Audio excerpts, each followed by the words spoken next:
Olá, pessoal! O tema da nossa aula de hoje são os 50 anos da Primavera de Praga. Vamos tentar entender como é que foi esse movimento que aconteceu lá na antiga Tchecoslováquia.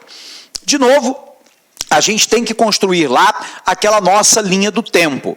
A gente sabe que durante a Segunda Guerra Mundial nós tivemos dois grandes grupos opositores. De um lado, a Itália, a Alemanha e o Japão, formando as forças do eixo. E do outro lado, os Estados Unidos, a União Soviética, o Canadá, a França liberta, o Reino Unido, o Brasil, a Austrália, a Nova Zelândia, lutando contra o grupo das forças do eixo. A guerra termina com uma vitória dos aliados em 1945, em maio de 45 na Europa e em agosto de 45 com a derrota do Japão depois de duas bombas nucleares. Estados Unidos e União Soviética, que eram aliados durante a Segunda Guerra Mundial, vão iniciar um período que vai de 1945 a 1991. Portanto, do final da Segunda Guerra Mundial até o fim da União Soviética em 1991, que ficou caracterizado como período da Guerra Fria, da bipolaridade, da divisão do mundo em duas esferas de influência, capitalismo versus socialismo, portanto, um conflito ideológico, um conflito militar, uma disputa por áreas de influência. Nesse sentido, quando nós olhamos para o teatro de operações da Segunda Guerra Mundial, as forças ocidentais, lideradas sobretudo pelos britânicos, pelos franceses libertos e pelos Estados Unidos, avançava em direção à Alemanha pelo oeste, enquanto que as forças soviéticas avançavam em direção à Alemanha pelo leste.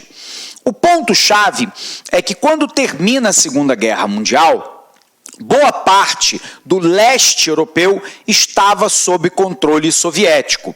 E aí, a União Soviética impôs, pelo uso da força armada, a imposição de um regime socioeconômico comunista nos países de sua área de influência. Isso aconteceu com a Hungria, com a Polônia, com a Tchecoslováquia, com a Iugoslávia e uma série de outros países. Bom, no caso específico lá da Tchecoslováquia, lembrando que hoje a Tchecoslováquia não existe mais, houve um processo após o fim da União Soviética em 91 de separação entre uma República Tcheca e a República da Eslováquia. Mas naquele momento elas eram lá um país uno. E aí nesse país uno, nós sabemos que foi imposta um comunismo no modelo stalinista, portanto, com forte perseguição a todos os grupos que eram contrários ao comunismo, uma doutrinação ideológica muito forte, o expurgo de qualquer meio de comunicação que fosse pró-capitalista e não pró-comunista no modelo stalinista.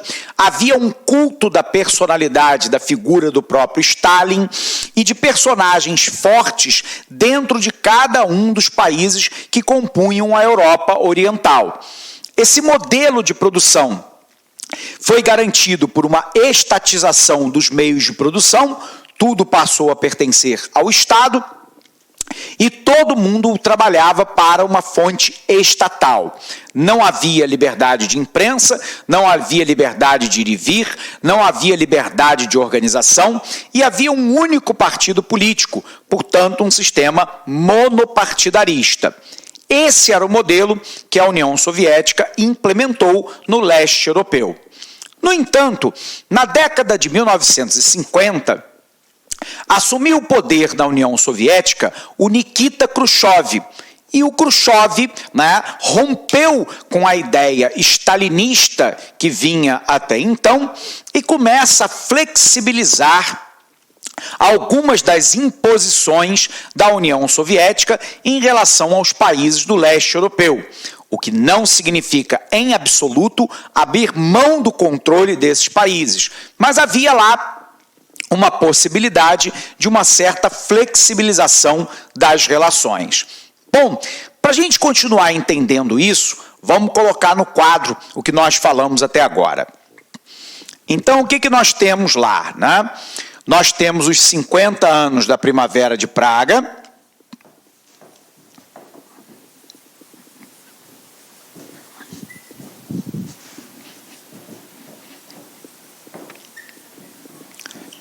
E aí, com o fim da Segunda Guerra Mundial,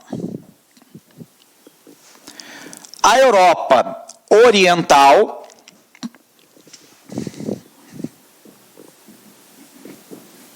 ficou sob controle soviético.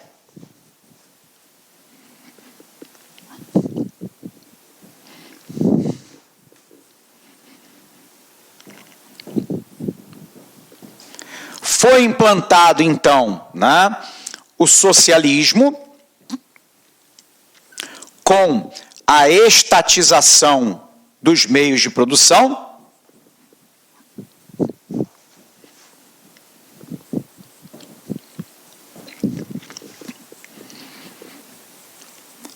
por um outro lado, a ideia do monopartidarismo, um único partido político, sobre um regime fortemente stalinista, ou seja, aquele que seguia os princípios, né, estabelecidos por Stalin, né, sem liberdade de opinião, sem liberdade de ir e vir, sem liberdade de manifestação, sem liberdade de organização, num único partido político, forte expurgo daqueles que eram contrários ao regime, perseguição de intelectuais contrários ao regime e de universidades, e ao mesmo tempo fechamento, né, da imprensa contrária ao regime, e por aí vai. Portanto, né, com o fim da Segunda Guerra Mundial na Europa, a Europa Oriental ficou sob controle soviético. Países lá como Hungria, Bulgária, Polônia, Tchecoslováquia, Iugoslávia, dentre outros. Foi implementado um socialismo com a estatização dos meios de produção, a introdução, né, do monopartidarismo dentro de um modelo stalinista. Porém, a gente sabe que na década de 50 assume o poder Nikita Khrushchev na União Soviética. Começa então um movimento de flexibilização desse stalinismo. Bom, dentro da República da Tchecoslováquia, então, as eleições vão garantir a ascensão de um comunista, mas um comunista considerado reformador, que foi Alexander Dubček. Alexander Dubček chega ao poder e ele inicia um movimento de reforma, né, do comunismo, que ele diria que tinha que ter a cara da população, ou seja, um comunismo com a cara do povo, um comunismo humano, né? Um comunismo que não fosse aquele stalinista implementado no seu país. Ele começa então lá por uma série de reformas que foram aprovadas no parlamento, como a liberdade de opinião, a liberdade de imprensa, a liberdade de ir e vir, a possibilidade de direitos iguais para homens e para as mulheres. A ideia era fazer um comunismo, né, do tipo humano, que levasse em consideração o desejo e a manifestação plural das pessoas. O problema é que esse conjunto de decisões do Alexander Dubček, né, trazia consigo, né, a possibilidade de um espalhamento dessas ideias, abre aspas, consideradas libertárias, para outros países do leste europeu, que também estavam sob controle soviético. O medo da União Soviética era que essas mensagens libertárias vindas da Tchecoslováquia se espalhasse para a Iugoslávia, para a Polônia, para a Hungria, para a Bulgária, e, portanto, a União Soviética poderia perder o controle sobre esses países, diante de uma possibilidade do avanço do capitalismo para o leste europeu. Para poder impedir que isso acontecesse, Nikita Khrushchev envia emissários, né, à Tchecoslováquia, pedindo lá a atenuação dessas medidas que foram tomadas por ele e referendadas pelo parlamento. Como Alexander Dubček se nega, né, a fazer a atenuação dessas liberdades civis para a sua própria população, embora desejasse a manutenção do comunismo, a União Soviética, então, tomou uma decisão. Praga, a capital, né, da antiga Tchecoslováquia, foi invadida por 500 mil militares soviéticos, sobretudo vindos da Rússia. Esses militares entraram com os tanques na praça em Praga e impuseram ao regime de Alexander Dubček a revogação dessas medidas libertadoras do próprio povo. A terminologia Primavera de Praga é uma referência a um possível florescimento das liberdades civis e políticas naquele país, sendo levada a cabo por um líder comunista, porém, que queria um comunismo democrático, um comunismo popular, um comunismo com a face humana, que foi o Alexander Dubček. Só que a União Soviética não permitiria que isso acontecesse. Quando 500 mil militares tomam o controle, né, da Tchecoslováquia, o Alexander Dubček não tem outra alternativa senão voltar atrás, né, e retirar, né, todo o conjunto de propostas que foram aprovadas no parlamento. E, portanto, ainda que a Tchecoslováquia tivesse aí uma situação melhor do que ela tinha sob o comando de Stalin, nós sabemos que a Tchecoslováquia ainda era fortemente comandada pelo regime soviético. Nikita Khrushchev estava disposto a permitir uma certa flexibilidade, mas não a perda de controle do leste europeu. Lembrando que, como dizia Winston Churchill, o primeiro-ministro inglês que comandou a Inglaterra na resistência durante a Segunda Guerra Mundial, Winston Churchill disse que após a guerra, que uma cortina de ferro havia se batido sobre a Europa, dividindo a Europa, né, em lado capitalista e lado comunista. Então, o grande medo da União Soviética é que a Primavera de Praga pudesse se espalhar para um conjunto muito maior de países, o que faria enfraquecer a posição de domínio soviético sobre esses países. Beleza? Então vamos colocar aqui no quadro. Perdão? Apagando aqui.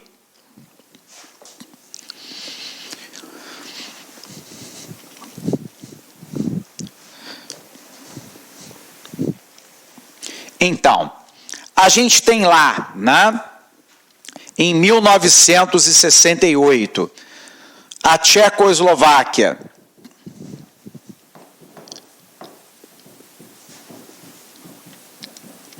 iniciando lá uma fase do comunismo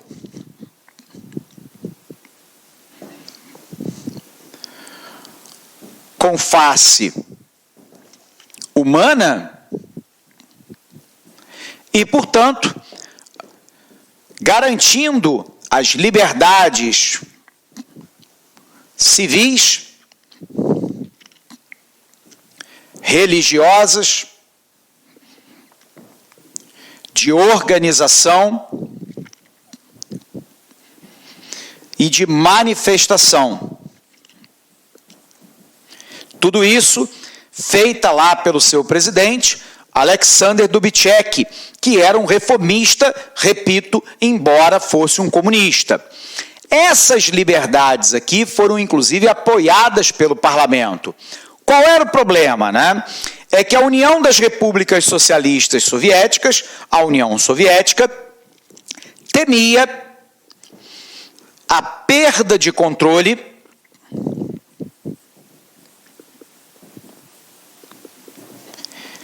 de países como a Polônia, a Hungria, a Iugoslávia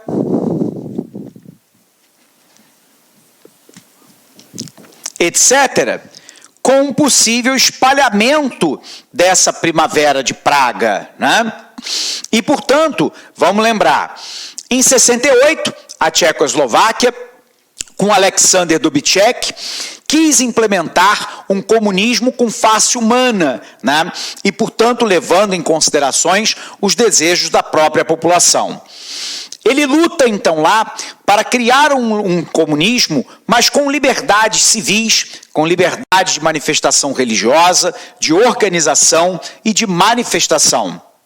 Isso contrariava os interesses da União Soviética, que temia que houvesse um espalhamento de onda libertária para outros países do leste europeu, como a Polônia, como a Hungria, como a Iugoslávia, a Bulgária, né, e por aí vai. E aí a União Soviética perderia o controle de parte do leste europeu. Para evitar que isso acontecesse, a União Soviética toma uma decisão: a ocupação militar da Tchecoslováquia. Então vem lá. Os tanques soviéticos invadiram o país e foi emblemático, sobretudo, é claro, a invasão da praça pública em Praga, capital da Tchecoslováquia. A partir daí, né, há uma invasão soviética na Tchecoslováquia.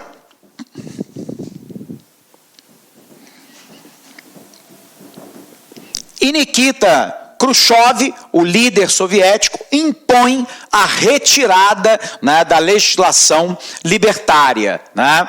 Então, a Tchecoslováquia revoga a legislação libertária. E com isso, a União Soviética manifesta o seu poderio pelo uso das armas, pela imposição de um modelo de comunismo que deveria necessariamente ser aprovado por Moscou, ser aprovado pela União Soviética. Aliás, o dado é interessante, né? Porque agora nós estamos tendo a Copa do Mundo, né, na Rússia. E a Rússia, só para lembrar, era uma das principais repúblicas soviéticas, mas não era a única, né? Você tinha a Rússia, a Bielorrússia, a Chechênia, o Cazaquistão, Tadiquistão, Quirguistão, né? Uma série de países que faziam parte daquilo que era a União Soviética. Legal? Então, invasão soviética na Tchecoslováquia, e aí o governo de Alexander, né, será obrigado a revogar a legislação libertária. Nesse nosso ano, nós completamos, então, 50 anos, né, da Revolução de Praga, da Primavera de Praga. Então, apagando aqui, para a gente conseguir visualizar, o que nós temos, pessoal? 50 anos da Primavera de Praga. A Primavera de Praga é o nome que se dá ao período de 8 meses de efervescência política, cultural e social que aconteceu na Tchecoslováquia, hoje dividida em duas nações, a República Tcheca e a Eslováquia, em 1968. Essa movimentação era entendida como uma tentativa da sociedade tchecoslovaca de reformar o comunismo do país, que estava alinhado com as tendências ditatoriais impostas pela União Soviética.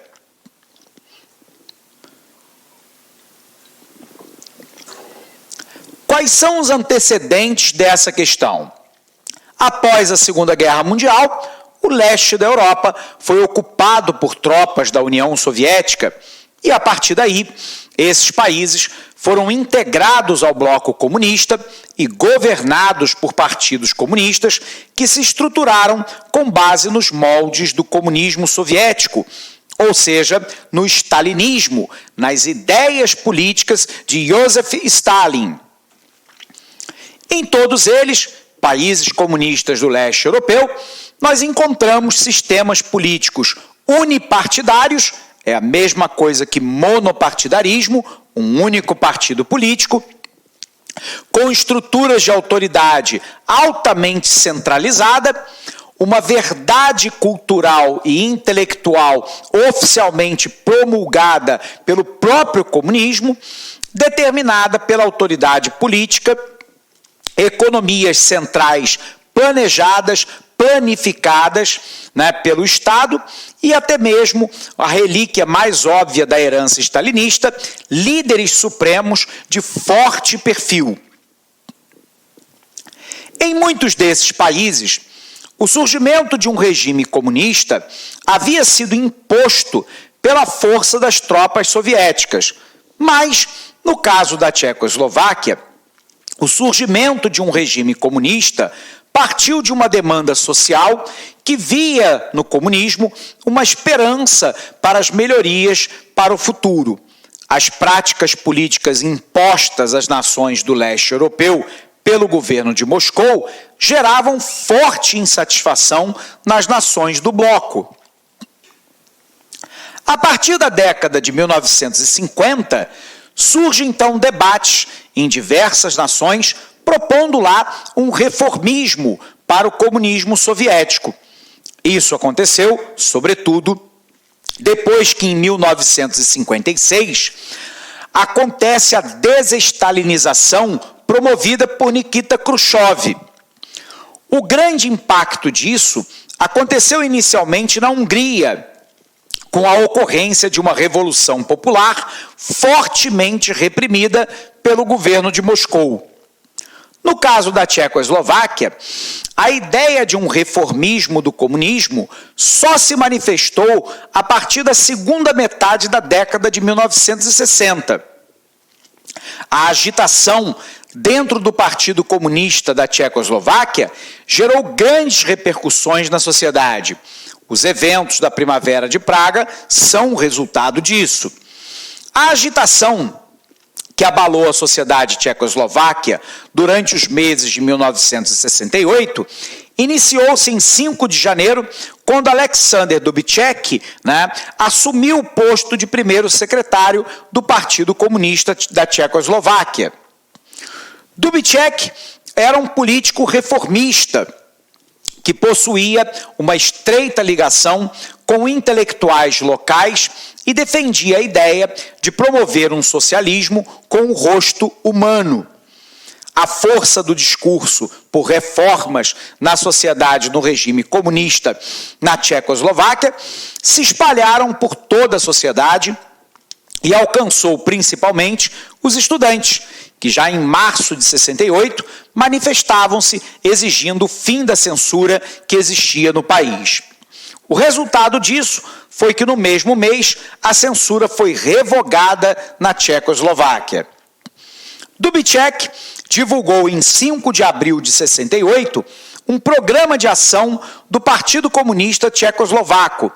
Esse programa estipulava a liberdade de expressão, a liberdade de imprensa, maior liberdade para as empresas e dava a promessa da imposição de uma democracia pluripartidária, com vários partidos políticos, para a Tchecoslováquia.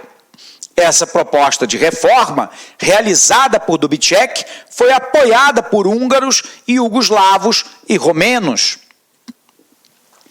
Tudo o que acontecia, no entanto, na Tchecoslováquia, a reforma política, a democratização da política e da sociedade, a abertura das fronteiras, a agitação de movimentos sociais e estudantis, dentre outras, representavam uma grave ameaça para o poderio de Moscou sobre o bloco soviético do leste europeu. Em 16 de agosto de 68, o Comitê do Partido Comunista Soviético decidiu colocar fim ao regime de Dubček na Tchecoslováquia. Com isso, no dia 21 de agosto de 68, a cidade de Praga, capital da Tchecoslováquia, foi invadida por uma força composta por aproximadamente 500 mil soldados de diversas nacionalidades. Os russos eram a maioria. A invasão de Praga pelas tropas soviéticas resultou em manifestações espontâneas da população de forma não violenta. Essas manifestações seguiram-se durante vários dias em Praga, mas não tiveram o efeito prático. A Primavera de Praga, então, chegara ao fim. O governo tchecoslovaco teve que abrir mão de suas reformas e Dubček foi deposto do seu cargo em 69.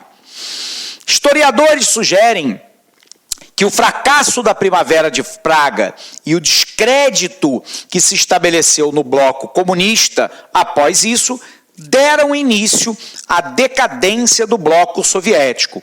A manutenção deste nas décadas seguintes ocorreu apenas por causa do poderio econômico e militar da antiga União Soviética. Ok? Bom, pessoal, cerramos mais essa aula por aqui. Esse ano de 2018 tem uma série de comemorações aí, ou de lembranças, né, de 50 anos de alguma coisa, mostrando lá que 1968 foi um ano, como se diz no Brasil, que não terminou. Ok? Um abraço imenso para você, bons estudos e até o nosso próximo encontro. Até lá!